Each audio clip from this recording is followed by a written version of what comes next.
Every time I play a new indie game, I am always curious as to what sort of world the developers are going to transport me to.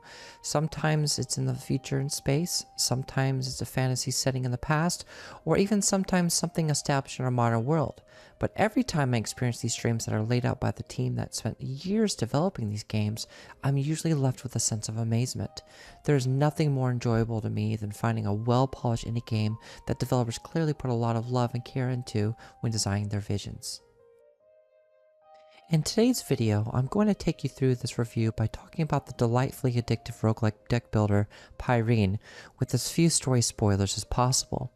While it is a deck building game, it's a bit different than other similar roguelikes that I've personally played because of the way this game handles its gameplay, battle mechanics, its uniqueness in how it reveals the story, characters and fantasy setting, and by the end of this review, I hope you're left with both an understanding on what this game offers to the various genres it sticks to, and hopefully a desire from you, the viewer, to want to dive into the world of Pyrene. Hi, for those who don't already know, my name is 10, and welcome to the letter 10. Let's go.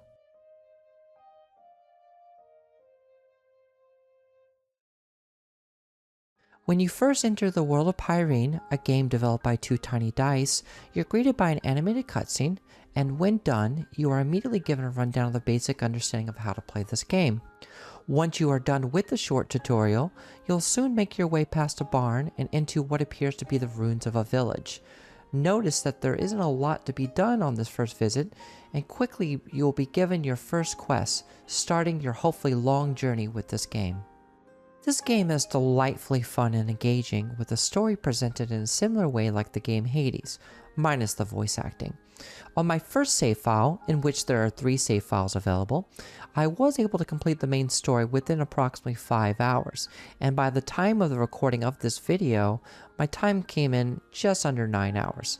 But there is so much more content in this game that you can easily spend anywhere from 8, 10, or even more in this game and not get bored. The music, the character and enemy designs, the background art, everything is so beautifully designed. Throughout your journey, you'll come across several different biomes, each with their own unique mechanics.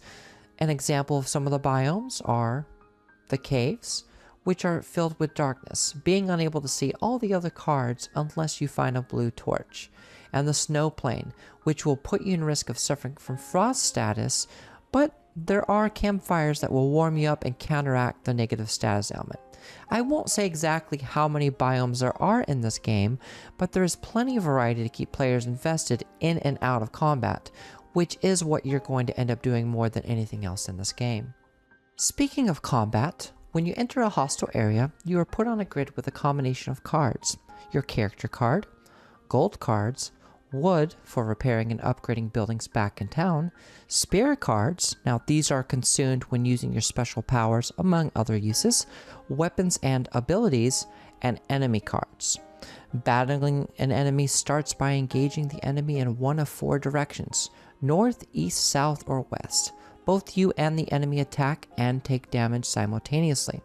You can defeat enemies for more gold or spirit points, but be careful because every space you move to cannot be moved to again in that same space for that day, and you will have to sleep at night to reset the enemy spaces, again with more cards as mentioned before.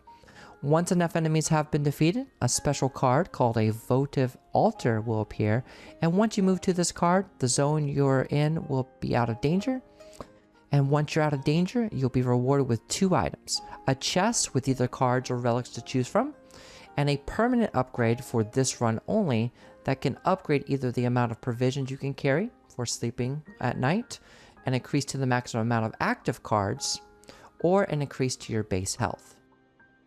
The wonderful thing about the abilities is that cards and relics you find can stack.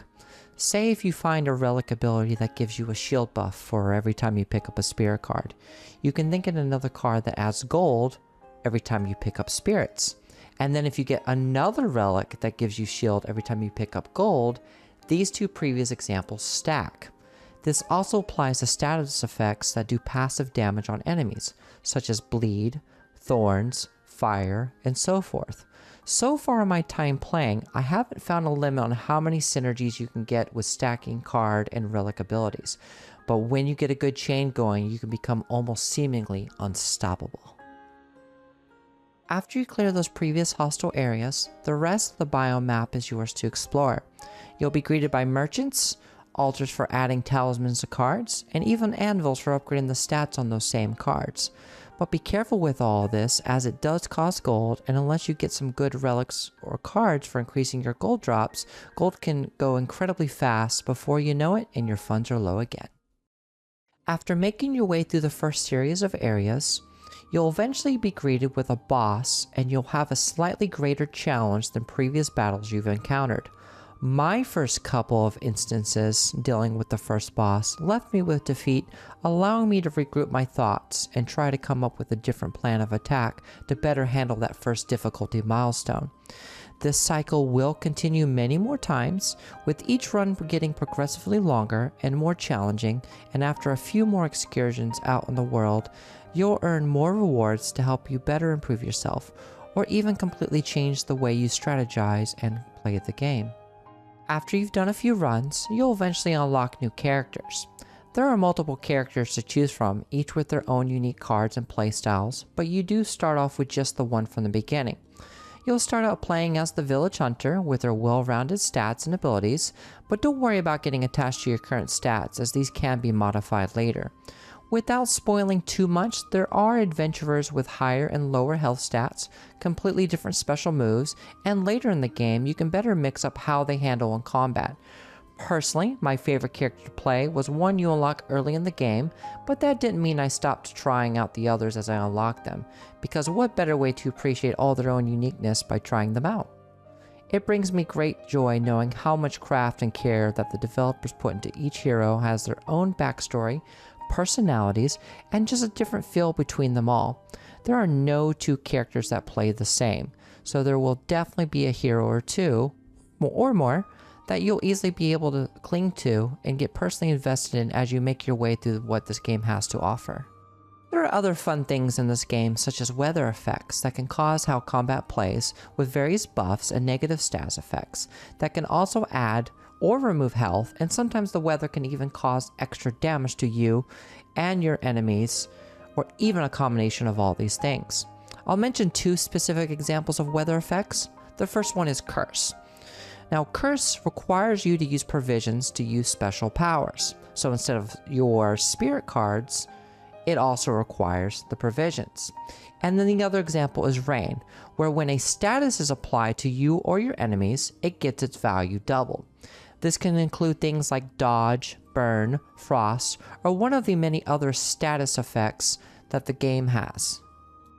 A real cool thing that I discovered very early in the game is that after you rebuild the watchtower, there are modifiers that you can activate to make the game both easier or harder, or both.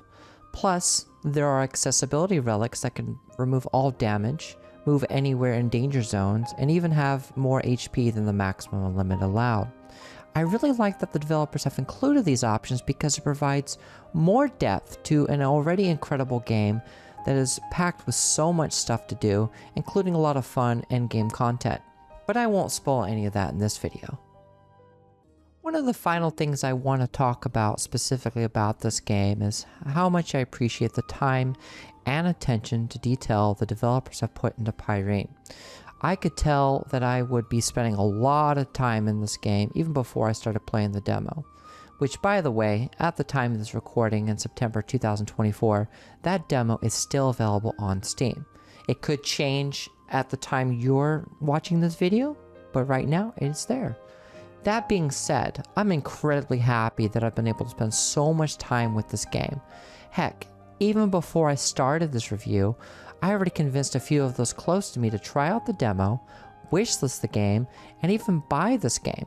And I hope this review does the same to you in making a better informed decision. Because if this game sounds like something you're into, especially deck building games, you might actually enjoy this game. Pyrene is available now on Steam for the price of $14.99. Definitely check it out.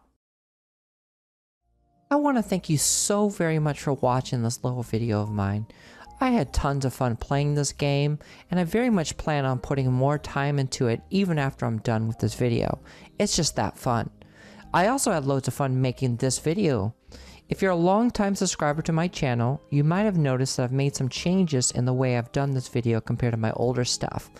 And I hope this is something I can continue to do and even improve upon this new standard that I've set for myself. If you are new to my channel and haven't already done so, and you liked the video, feel free to leave a comment and subscribe to my channel to keep up with future videos of mine. Maybe even suggest an indie game you think I haven't heard of, because I'm always down for trying out indie games that I haven't played yet. I do want to thank you again so much for watching, and I hope to see you in the future. Have a wonderful and beautiful day. Bye!